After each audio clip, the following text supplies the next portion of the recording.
So they'll be calling you a radical. I just got this news. I almost started to cry. The incredible, the brilliant, the genius, one of the really, truly greatest artists of the modern era, Pee Wee Herman. Paul Reubens is dead of cancer at 70 years old. It's fucking heartbreaking. And I want, especially young people that are, just look up his show. It's fucking brilliant. So, I'm a young guy, and well, I had some kids when I was too young to be having kids, but I did the right thing. I raised those little girls.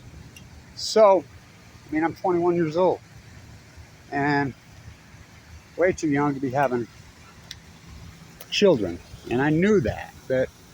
So, Saturday morning, the little girls are up early, and I'm usually still up. Probably just got home, wasted. I'm 21 years old, 20 years old. And me and my little girls would watch Pee Wee's Playhouse. I look back on it, it's one of the highlights of my life is the joy those little girls. It might have been 22, 23, 24, because we watched it for years. Those little girls were born in what? God, 80, 81. And the thing was brilliant. The sets on that show. I met him that did the sets. I met the artist that did the sets in California. He and I had quite a conversation. Really, those sets are beyond brilliant. That show is beyond brilliant. He was beyond brilliant.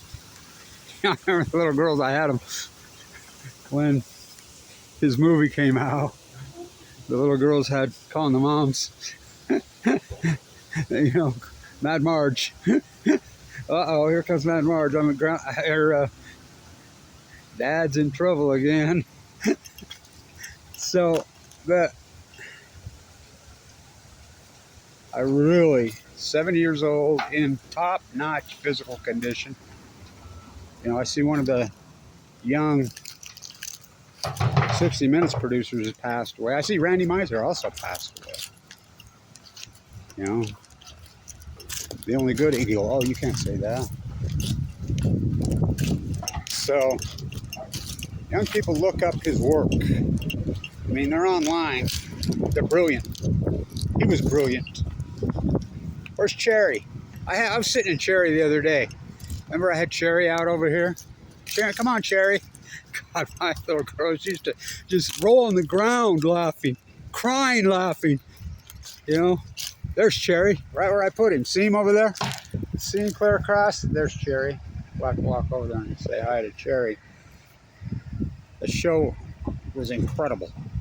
That was Smurfs Strawberry Shortcake era, but it was Pee Wee's Playhouse was beyond high art. Where's your soup can? Beyond high art. Well, it was brilliant. He was brilliant. He was really brilliant. He got railroaded. Self-righteous America. To one of the great, incredible artists of our time. And like I said, for you young people, look up his shows. Watch him. Like I said, I look back on, I'd be so wasted, up all night. Little girls be up so early. Dad, let's watch freaking Pee Wee's Playhouse is on. Come on, Dad. Oh yeah. The sets, the whole thing. It was like Mr. Rogers on color, on wit. And like I said, those little girls would just cry. They'd be laughing so hard.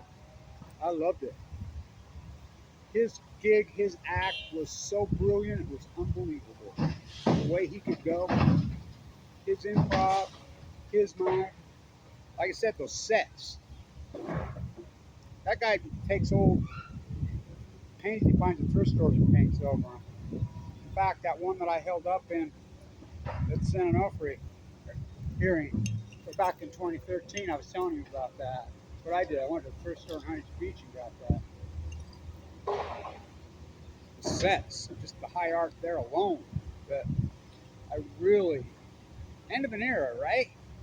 For us, you know, especially the kids that are, you know, the people that are, you know, around 41, 42, 43, 44, 45, 38, 39, that generation, he's iconic.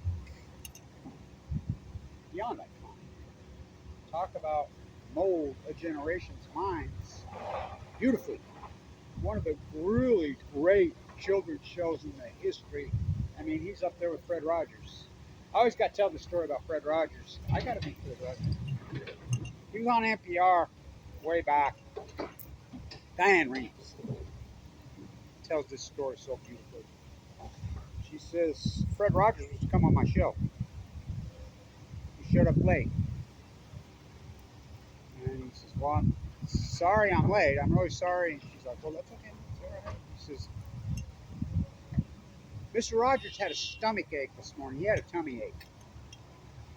And so, you know, I'm a little late. I had to go to the doctor. I had a tummy ache. And he did that entire long, magnificent, brilliant interview. And it's brilliant. Later it was found out when he died that that morning he'd been told that he had terminal stomach cancer and had no chance to live. Just right before he did her show. He still did it. You know, let's see. He lived right next to 3 Mile Island. Oh, that's just a point. It's all fun. It's all fun. So, the great, the brilliant Reubens is dead. He was brilliant. We'll talk to CHAIRRY. I'm going to have to look those up and watch those today. So, you know, I haven't seen them for years.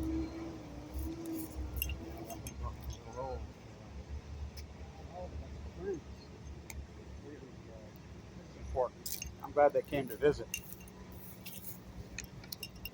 When they tore this pond out, they had no plan for the 33 juvenile geese, not to mention the ducklings that were on this pond. These animals were born here. They could have put a pool over there and let them do their thing. They just drained it. Said, goodbye, fuck you. You know, that's what they do here. This was a parking lot they put it in a parking lot in late 50s into 70s. But before that, it was a marsh. They paved over a marsh. And then they wondered why the parking lot was bubbling up. You know, they got algae issues. Well, I wonder why with the amount of urban runoff we have.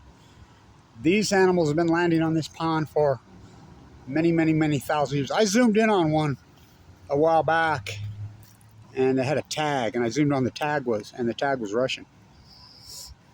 Oh, they can fly that far. Oh, yeah. They mate for life. They live to be 35 years old, and we hunt them in Utah. They've lost their habitat out on the marsh, the Great Salt Lake. Development? Oh, yeah. Go to freaking Farmington Station. You know, built that. I mean, there's a mall in the freaking marsh. And so they've had to nest on university ponds and golf courses. You know, what are they going to do? They tore out their nesting island right there where they nest. They're going to dredge this down 4 feet, but no conscience about, well, nobody cares about animals. Nobody cares about other people. Nobody cares about anything except for their selfish me-ism. They care about their money. So, anyway, wow. What a metaphor this pond has been. Probably the greatest video ever shot in the history of mankind was shot right here. Kevin Blanch, early March 2011. There's been full-blown out meltdowns at Fukushima, Japan.